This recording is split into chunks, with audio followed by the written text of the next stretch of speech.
Après un passage tumultueux à l'Assemblée, le projet de loi sur la réforme des retraites arrive au Sénat aujourd'hui. Début de l'examen en commission avant les débats. Ça, ce sera à partir de jeudi. Samedi, Emmanuel Macron avait déclaré « Je souhaite que le Sénat puisse enrichir le texte avec ce qui paraît utile ». Le président compte évidemment sur la droite et les Républicains pour faire adopter sa réforme. Mais cela a quelques conditions, Alexis de la Fontaine.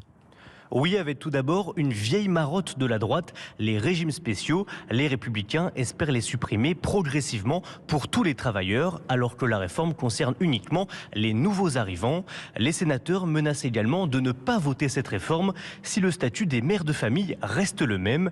Concrètement, Bruno Retailleau propose un bonus maximal de 5% pour toutes les mères ayant une carrière longue. Aujourd'hui, les femmes sont les grandes perdantes de cette réforme, affirme l'élu de droite. Ensuite, les Républicains restent méfiants sur la promesse des retraites minimum. Alors la droite demande un filet de sécurité, c'est-à-dire un minimum retraite à 75% du SMIC pour les carrières hachées.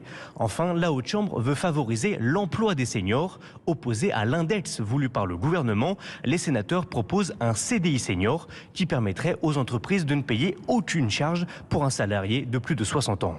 Alexis de la Fontaine du service politique d'Europe 1. Pendant ce temps, les opposants à la réforme des retraites entendent encore faire du bruit dans la rue. Tous les syndicats de la SNCF appellent désormais à une grève reconductible à partir de mardi prochain, jour d'une nouvelle mobilisation qui s'annonce très suivie.